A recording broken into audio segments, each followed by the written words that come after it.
culprit has been our own cat. Isn't that funny?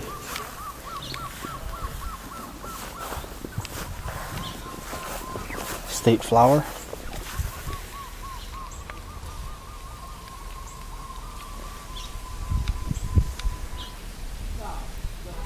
And all the rats that live in there.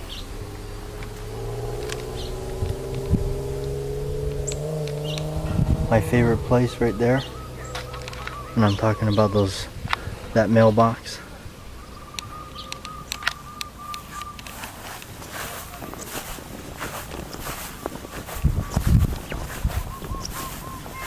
Yeah.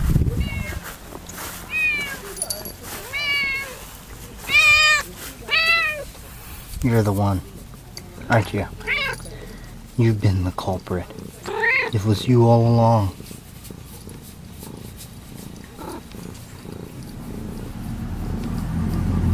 Yep. Pooping in the yard. What's that? You cut on your ear. Yeah.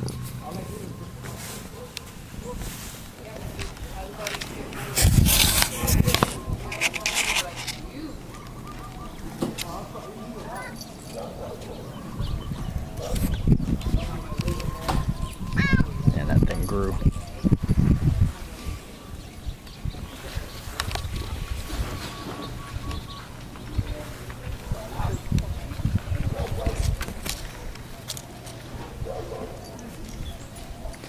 Get all these seed pods. And this plant is everywhere here. And it grows like wildfire. Yep. A yard with pineapples. Okay, so this is actually one of the few, I guess you could say, island dishes that I somewhat like. So I don't have it very often, but this is what they call a local moco. I believe that's the way they say it. And what it is it's rice, which ironically I'm not a big fan of. I don't eat a lot of rice. And hamburger patty, gravy, and a fried egg on top. Yep, you can pretty much go to a lot of the local restaurants out here and get this. There's other things, but this is one of the few things, like I said, that I actually will eat, but I don't eat it often. I wanted to show it to you because it's a rare occasion that I will have it. Okay, I take it back. I don't really like local mocos. I'm really stuck out here because I don't like the food here. Yeah. It's like, give me a hamburger, side of fries, please. Put extra cheese. It was disgusting.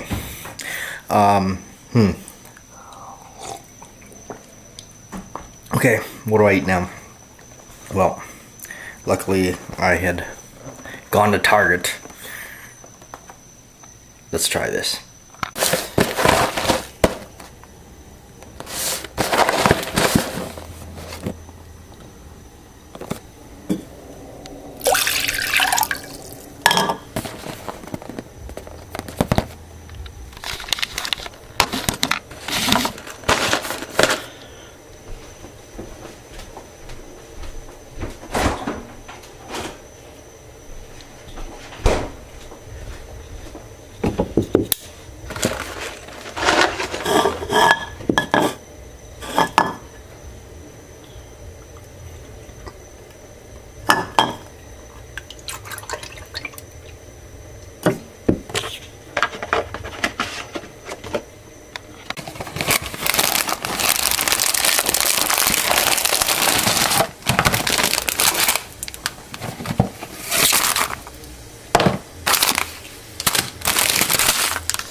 Okay, pour the water.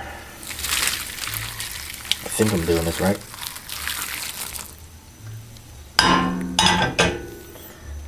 Yeah, and sauce. Which is it?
So, I've answered my problem to finding the right blades for my Freddy gloves, and this is it right here. Can you believe it?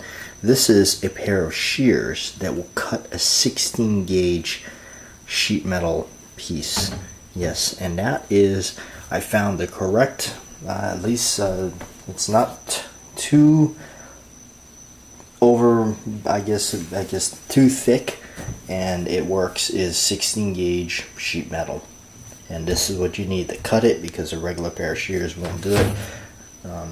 They call this, I don't know, the Bulldog? No, but they work. Ah, okay.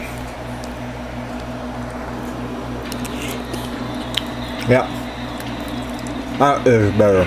Yeah, that was a lot better than my attempt to the hamburger, gravy, rice, and an egg. I've had that before in the past, and it wasn't too bad. I'm not sure. Maybe I did something wrong on that one, but I will say this is probably gonna be the last time I'm gonna attempt to do it and eat it. No more of that.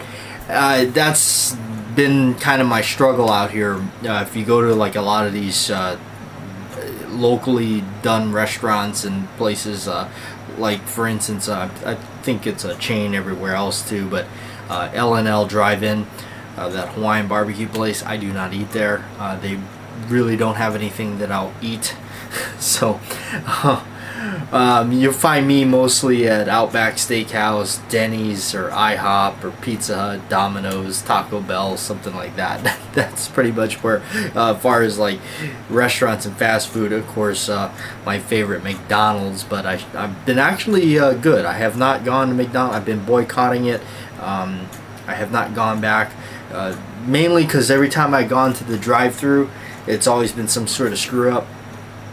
Either I have to go, as you guys saw in a few vlogs, oh, you gotta pull over on the side of the building and just wait, and it's just like, well, for one, it defeats going through the drive-thru, and then where they have you parked, you have to like maneuver a way around that parking lot. It's not as easy as come out of the drive-thru, turn right, get out of there. Now you have to like go the other direction and go through like more hassle to get out of. I don't know, it's just a quirky thing that I feel like it's so unnecessary. And there's been times, or more than once, I've gotten the hash browns and they're just completely just cremated, and they're just like, wow, what's this, like crispy bits of burnt potato? And then the other incident that's happened more than once is I'll go there and I'll order, like for instance, the sausage, biscuit, and egg. Go through the drive-thru, get it, and you have a biscuit with a sausage patty in it, and that's it. And that has happened a few times, and I got sick of it. I got so tired of, I don't understand what's the issue. Why would you serve a hash browns food like that? I never understood that. So Yeah.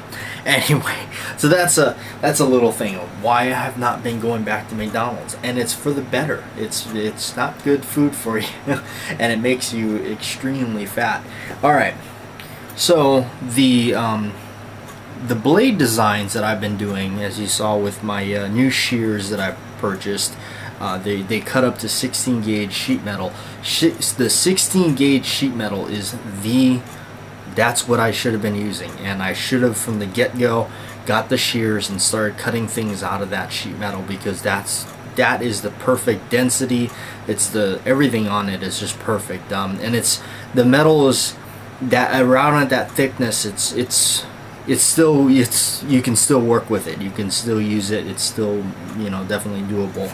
The design of the blade is basically taken from this tomato knife right here that I got. So this design for the part 4 glove. So that's what I want. The recent glove finger that I made was this one. I did this today, and I need to take this and just hopefully that shape is a little bit different, but still decent. I gotta take it. Maybe I'm gonna take it to work tomorrow with me and run it on a grinder and just thin it out a little bit so it doesn't look I don't know, I'm just not quite happy with the look of it, so I'm just going to continue to work on it. But that's the general idea. And then of course the solder spills, working with the new soldering or the new flux, I was able to control where the spill patterns are going to be by basically drawing that on with the flux. So yeah, that's that's what I was doing today. And before we get out of here, talk about a movie as always. And yeah, in this movie, since we got so much green around here, we got a green grenade, a green bracelet. This is a cool bracelet. I always wanted one of those. It's those survival bracelets that are made out of like a cord, and that's courtesy of my buddy Santee. He sent that to me along with my little flask right here with the skeleton with his red boots, and says yes, Arizona. It's a dry heat. I prefer dry heat than the humidity. Okay, so like I said, we have so much green. Are we talking Soylent Green? Charlton Heston, Edward G. Robinson. If you have not seen this movie, which I know most of you have had to have seen this, you are missing out in life. Soylent Green is an amazing movie. I remember when I first saw it, I was just floored by it. I was like, wow, this is so crazy. And you know, it's weird. It's like it's set in the year 2022, which is like, wow, that's actually not that far away anymore. But during the time when this movie was made, and it's in 1973, that was quite a ways in the future. Charlton Heston, one of my favorite actors, and of course it also has Chuck Connors in it. But no, Charlton Heston is one of my favorite actors of the 70s for sure, and he made a lot of movies that I really like. Obviously the first Planet of the Apes is pretty good, and the Omega Man, Soylent Green. Yeah, these are movies that I really like, and I think, to me, in my opinion, you know, the two that I hold up there in high regard is Soylent Green and the Omega Man. Those are two movies that I just absolutely just, they're my top Charlton Heston movies. And you know, of course, I think he did Ben-Hur or something, but he did a lot of those biographical films. But this one, I remember when I got it on VHS, it was in one of those giant clamshell cases, and you actually open it like a book, and the tape was right in the middle, and you just had these little tabs on the side. You fit your fingers in there, pull the tape out. I watched that over and over and over again. I bought that at a yard sale. I remember my dad said, oh, we got to go check this guy out. He was having a yard sale that my dad went to, and he had tons and tons of movies. And I went back with my dad to go see the guy. And the guy's name, everybody called him the Big Buddha. And he was a really big, jolly guy. I mean, he was so happy, and he always laughed. And I remember, I'll never forget, he used to pay me my change in $2 bills. He would go to the bank and get these $2 bills, I guess, and he'd pay me in these changes. really cool guy, and he let me. He was like, you know, I guess he had this VHS collection that was like unbelievable, and so he would let me rummage through all his stuff, and he had Soylent Green, and I remember seeing it, and I bought it from him.